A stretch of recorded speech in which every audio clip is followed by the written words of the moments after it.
I travel 300 days out of the year. I have over 8 million miles on one airline.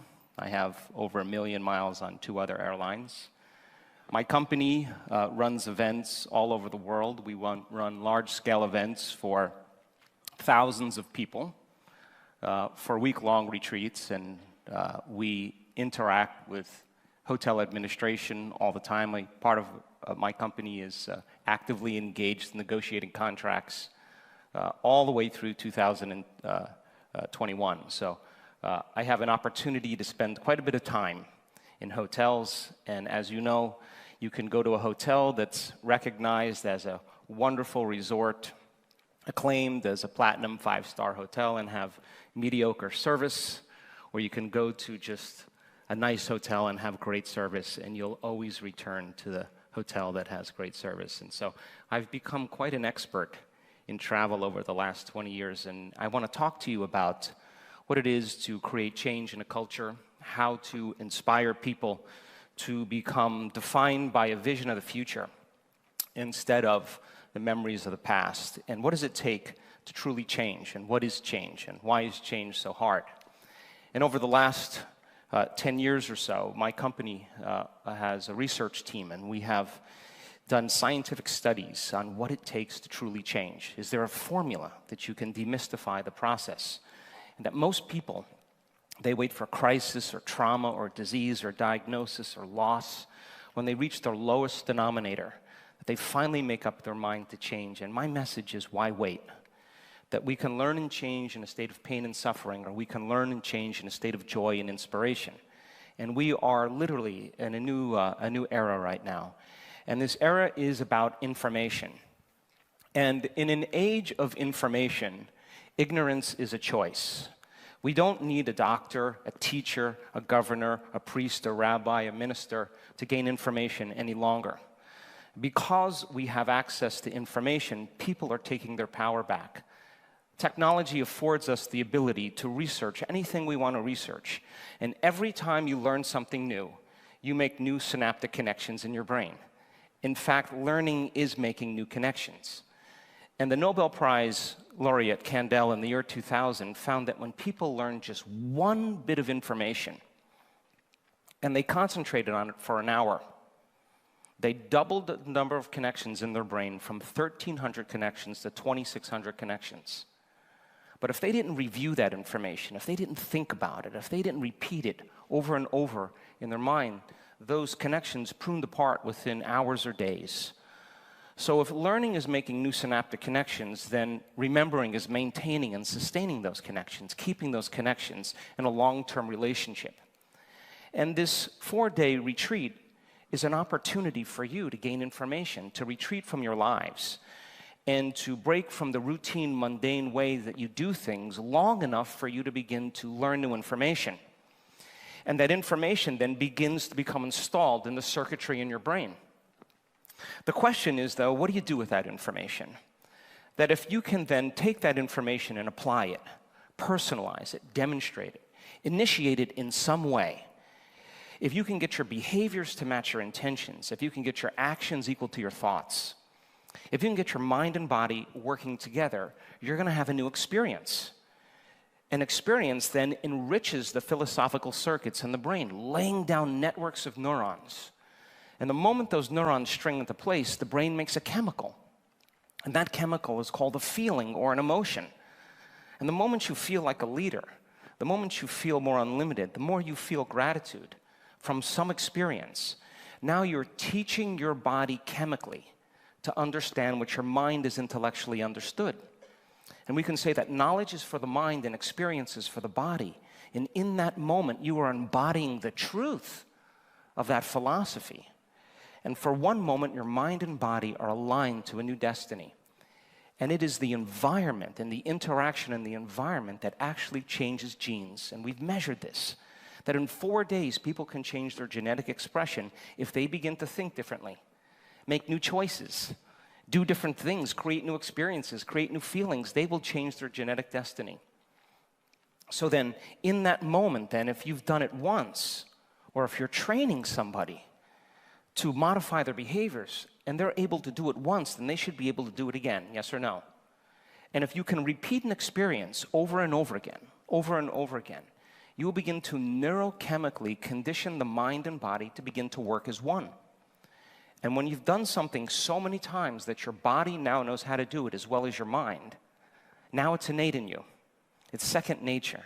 It's easy, it's familiar, it's automatic. You're beginning to master that philosophy. And so we have studied brains in change. We've done over 8,500 brain scans, and we now know there's a formula that you can teach people to change. We work with CEOs and companies all over the world, from Coca-Cola to Google to Sony to Cisco to Pfizer, in an interest to work with upper management to teach them a model of change. And when you change individuals, you can change a culture. So then, my interest then is to not only measure just the brain, but we also know that it requires 2 ingredients for a person to begin to make a significant change. Number 1 is a clear intention, a vision, an idea of the future.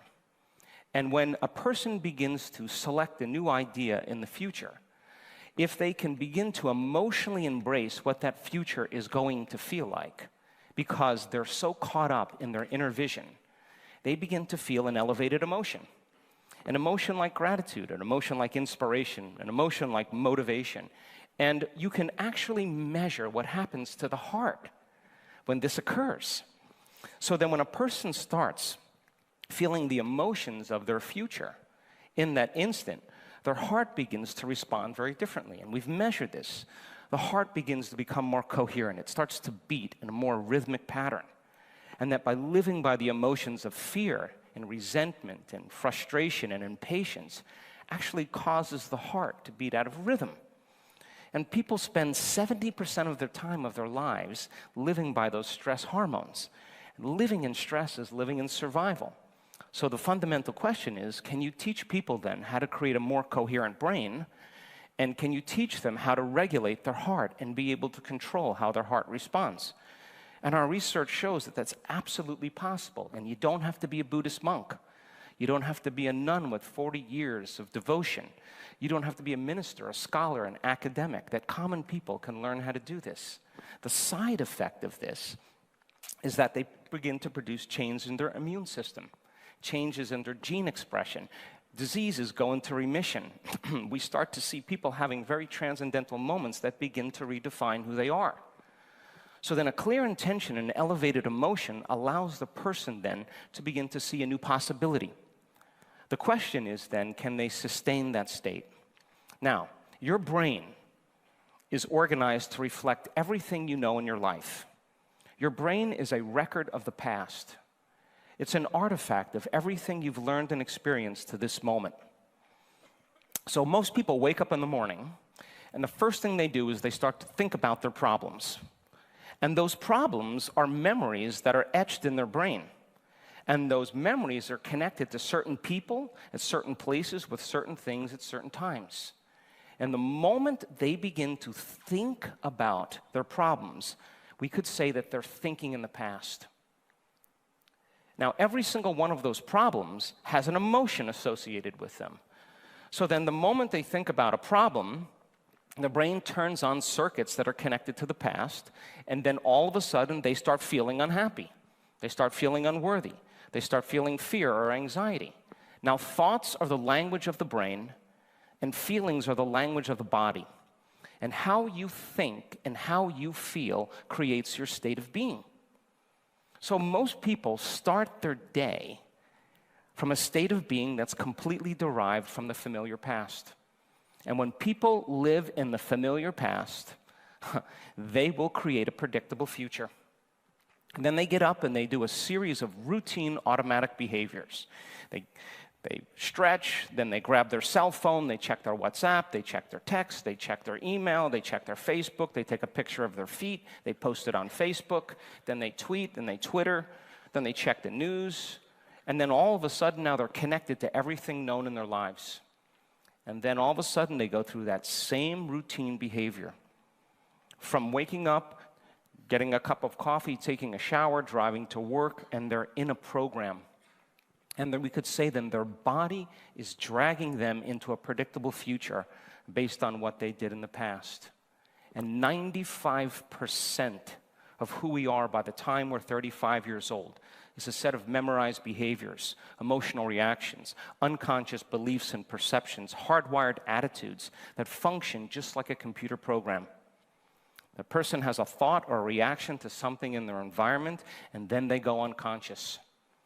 And so people in the midst of change are trying to use 5% of their conscious mind to work against 95% of what they've memorized subconsciously because they've been doing it for 10 or 20 years and their body is on autopilot. And we can say then that person has lost their free will to a program and they're headed for a genetic destiny. So if we're not defined by a vision of the future, then we could say then, for the most part, we are living by the memories of the past. And we could say then a person who's in this state believes in their past more than they believe in their future. It means they're romancing their past and more in love with their past than they are with the future. That they're telling the same story of their past instead of telling a new story of their future. And the latest research in neuroscience shows that memory is creative, which means then 50% of what you talk about in your past isn't even the truth, that you make stuff up. That means that so many people are reliving a miserable life that they never even had. And they do that because it reaffirms their identity. Now, so a person then, if they wake up and they feel like a failure, the moment they feel like a failure, they're going to think thoughts equal to how they feel. They are going to think they're a failure. And when they think thoughts that are related to failure, they create the same chemicals in their body to feel more like a failure. And the brain's checking in with the body, and the body says, yeah, you're really a failure. And then you start thinking more thoughts. And this cycle of thinking and feeling and feeling and thinking conditions the body to subconsciously become the mind of that emotion. And the body, as the unconscious mind, does not know the difference between an actual experience in your life that creates an emotion and an emotion that you're creating by thought alone. The body is believing it's living in the same past experience 24 hours a day, 7 days a week, 365 days a year. And the redundancy of that cycle then conditions the body to become the mind of that emotion. Now the body's literally in the past. And you can't create a new future holding on to the emotions of the past. So you say to the person, why are you this way? Why are you suffering? Why are you unhappy? Why do you feel so much fear? And they'll say, I am this way because of some experience that's happened to me 25 years ago. And the stronger the emotion people feel from some event in their environment, the more altered they are in their inner state, the more they pay attention to the cause. And in that moment, the brain takes a snapshot, and that's called a memory. And people think neurologically within the circuits of those past experiences, and they feel chemically within the boundaries of those emotions, and that becomes their identity. And so they spend their whole entire life waiting for something outside of them to change how they feel inside of them. So then, to change then is to be greater than the body as the mind, to be greater than those automatic habituations and unconscious programs. Now, if you're not being defined by the vision of the future, your vision of the future, and you wake up in the morning and you come to your senses, it's your senses that plug you into the reality that you live. And the moment you come back to your senses and you start seeing the same people and you go to the same places and you do the exact same thing at the exact same time, it's your outer environment that's controlling how you think and feel. And we can say then that your outer environment is controlling your thoughts and feelings. So you say to someone, why are you in a bad mood? I'm in a bad mood because of that person or that experience, which means then the person is a victim to their environment because they're allowing their outer environment to control their inner environment. Are you with me still? So then, how many people in this room believe that your thoughts have something to do with your destiny? I'm curious. That the way you think has something to do with your future. So you think 60 to 70,000 thoughts in one day. Out of those 60 to 70,000 thoughts that you think in one day, 90% of those thoughts are the same thoughts as the day before. So if you believe that your thoughts have something to do with your destiny, and 90% of those thoughts are the same thoughts as yesterday, your life is going to stay the same, because the same thoughts always lead to the same choices. The same choices always lead to the same behaviors. The same behaviors create the same experiences, and the same experiences produce the exact same emotions. And those same emotions influence your very same thoughts, and your biology, your neurocircuitry, your neurochemistry, your hormones, and even your genetic expression is equal to how you think, how you act, and how you feel. So it makes sense then when you begin to learn new information, if you can take that information and do something with it when you leave this event and make a new choice will lead to a new behavior. A new behavior creates a new experience produces a new emotion then inspires new thoughts, and we would call that evolution. So then your personality creates your personal reality. That's it. That is it. And your personality is made up of how you think, how you act, and how you feel. So the present personality that's sitting here today called you has created the present personal reality that you have, your life. Yes or no? So then, if you think the same way, you act the same way, and you feel the same way, then your life stays the same. But if you can teach people how to change the way they think, change the way they act, and change the way they feel, they will begin to create a new life. How many people understand? So then most people try to create a new personal reality has the same personality, and it doesn't work. That you literally have to become someone else. Now think about this. I said to change is to be greater than your body.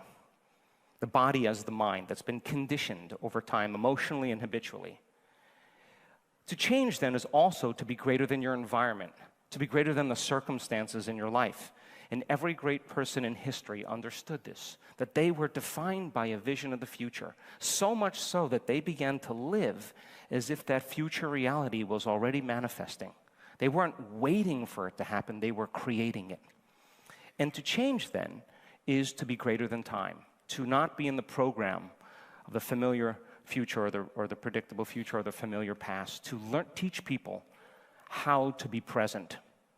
And so, in the hotel industry, when I check into a hotel, I can tell you in 2 seconds if the staff is trained. I can tell you because I'll know if they're authentically connecting with me, if they're present with me, if they have the ability to connect, to collaborate, to begin to emotionally interact, that they have some quality, some essence that's authentic. And that authenticity, turns out, is just training. It's just teaching people some really simple skills. So then when it becomes time to change, the hardest part about change is not making the same choice as you did the day before. And the moment you decide to make a different choice, get ready. It's going to feel uncomfortable. It's going to feel unfamiliar. There's going to be some uncertainty. You're not going to be able to predict the next moment. Now, most people say, well, look, I've suffered for the last 20 years. Today, I'm not going to complain, I'm not going to blame, I'm not going to make excuses, I'm not going to feel sorry for myself, no more self-pity, I'm just going to stop. Now, they've been thinking and feeling this way for 30 years, and all of a sudden, they're going to stop. First 2 hours goes really well. Then they break a fingernail, or they run out of toilet paper, and their day is ruined. And all of a sudden, then, the body is saying, hey, you have been feeding the same chemistry to this body by feeling the same emotion, and now there's a disruption. Now remember, the body's the mind. So the moment the person makes a different choice, the body starts saying, well, let me influence the mind. And all of a sudden, a person starts hearing these voices in their head. Start tomorrow. This doesn't feel right. It's your mother's fault. It's your ex's fault. I'll never change. It's too hard. And if people respond to that thought as if it's true, that same thought leads to the same choice leads to the same behavior creates the same experience produces the same familiar emotion, it reaffirms their identity, and they say, this feels right, feels familiar. That going from the old self to the new self is the neurological, it is the biological, it is the chemical, it is the hormonal genetic death of the old self. And in that void, in that unknown, that is the perfect place to create from. That means then, people say to me, I am in change and I can't predict my future. And I always say the same thing to them. The best way to predict your future is to create it. Not from the known, but from the unknown. What thoughts do you want to fire and wire in your brain? What behaviors do you want to demonstrate in one day?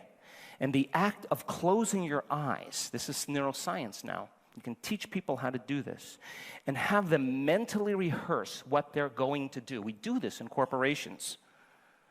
All of a sudden, the person gets so present what they're about to do, and they start rehearsing it in their mind, that their brain doesn't know the difference between what's going on out there and what's going on in here. And all of a sudden, they start to install the neurological hardware in their brain in preparation for that day. The brain looks like they've already done it. And if you keep doing it over and over again, the hardware becomes a software program. And what do you know? All of a sudden, this person starts acting like a happy person. Well, they installed the circuits to do that. They start thinking in new ways. There's no magic there. And then, can you teach a person how to emotionally condition their body into the future? Which means then, they're not going to wait for their life to change to feel gratitude or to feel wholeness or feel love. That is an antiquated model of reality. People spend their whole life waiting for something outside of them to change how they feel inside of them. And they spend their whole life living in lack and separation. But when they begin to emotionally teach their body what that future feels like, their body as their unconscious mind begins to believe that they're living in that future reality in the present moment. And the side effect of that now is they start feeling like it's already happened. And now they're no longer looking for change in their life. They are the change in their life. How many people understand? So then, we work with companies and organizations about this concept about creating a culture. How do you change a culture? And what is culture? There's a neuroscience to culture. You have a brain, and you share the same brain as the person next to you in a very, very gross anatomy sense. And because the gross anatomy of the brain is very similar from person to person, we have some very universal traits. We smile when we're happy, we frown when we're sad, we sleep at night, we grab a stick the same way, and structure and function are highly related. But then we have our individual traits, and our individual traits is a reflection of how we're wired in our brain. That is the gross anatomy compared to our minute anatomy. And you're wired differently from the person sitting next to you because it's a combination of nature and nurture. And is it nature or nurture? The answer is yes. It's both. So then, your experiences, the things you've learned, and your genes wire your brain. So then, what is the bridge that connects it? Well, we could say then, it's like having a hand. Everybody has a hand. That's the gross anatomy. And then there is your fingerprint, and that's your individual trait. That's the minute anatomy. So then, the bridge between our universal trait and our individual trait is called culture. And cultures are created by environment. And what is environment made of? People, objects, spaces, things, places, and time. And creating an environment that is novel or unique creates a change in culture. Now, cultures are usually based on the past. What has sustained a culture is because of the environment. So a culture of northern Mongolia would be very different than a culture in Holland, just because of a different environment. Would you agree? And so they develop certain customs, certain traditions, certain language, certain survival skills. They have their particular habits, their nuances, their attitudes, their beliefs, their art, their history, and their social structures. But most cultures are defined by the past. So then we have this idea of changing a culture by a vision of the future that we would call our future present cultural reality, or then there is the memory of the past. That is our past present cultural reality. So then If you combine a clear intention with an elevated emotion, and a leader does this very well, because when a person comes out of the resting state and they can begin to emotionally connect with the leader's future, they will no longer be looking at their future through the lens of the past. They will see a new possibility. And when you combine that clear intention with an elevated emotion, the thought and the feeling creates a new state of being. And a new state of being is a new personality. And teaching people how to sustain that state for an extended period of time, all of a sudden, you start experiencing what we call flow, or magic, or the universe working with us, or opportunities begin to all of a sudden start to appear before us. So you keep people living by the same unconscious intentions and same familiar emotions, they will be predictable and nothing will change. So we could say then, if you combine a clear intention with an elevated emotion, you're beginning to change your state of being without something in your outer environment. This is all happening in your inner environment. If you're living by the past, you're creating memories from your outer environment. So then, there are 5 types of motivation that we've studied. The highest form of motivation is called duty motivation, purpose motivation, or what we call mission motivation. It is a vision that's bigger than you. And the bigger the vision that is more inclusive, the more selfless it is, the more a person will be inspired. That is the highest form of motivation. Transforming individuals in order to transform the world or the culture is my mission. I live by that every day. It gets me up in the morning. I can travel for 3 weeks at a time. I don't mind doing it. I come home for 4 or 5 days and I leave for 3 weeks again. That's my life because I'm mission motivated. The next form of motivation is called personal conviction motivation, self-starter motivation, or what we call entrepreneurial motivation. Not the highest form of motivation, but still a high form of motivation. And this is when people say, I'm going to do this because I said I'm going to do it. But people who have a mission motivation naturally have personal conviction. It falls right in line. The next form of motivation is called ethics motivation or morality-based motivation. This is good and bad, right and wrong, positive and negative. This is polarized. When the person is bad, they want to be good. When they're good, they want to be bad. And it's not a very high form of motivation, but a person who has mission motivation or purpose motivation, who has personal conviction aligning with it, they have a sense of ethics and morality. It just kind of falls into place. The next form of motivation is called ego-centered motivation or self-aggrandizement motivation. This is where people doing it for attention or fame or recognition. Not a very high form of motivation, but a person who's mission motivated, who has personal conviction, who has a sense of ethics, will naturally get attention or recognition. And the lowest form of motivation, check it out, is called money motivation. And it is the most selfish form of motivation. And we can spot that on a person a mile away. Would you agree? So now, what is mission, what is purpose, what is intent? The cute thing about this is that purpose or mission is ongoing. There's never an end to it. You could have a purpose to go east, and you will never run out of east. You could have a purpose to be healthy, and you will never run out of health. There's always more health to have. You could have a purpose to be wealthy. There's never an end to that, or abundance, whatever you want to call that. You could have a purpose to gain knowledge and information, and that's ongoing. So then, bringing a vision into reality means that we're grabbing from a world of possibilities and we have to bring it into the world of reality. That it starts with a thought, and when it ultimately manifests, it manifests as matter. In quantum physics, it's called the wave function. The wave of the atom is really where possibility exists. The particle is the collapsing of that energy into materialism. The immaterial to the material, or we could say from a world beyond the senses to a world of the senses.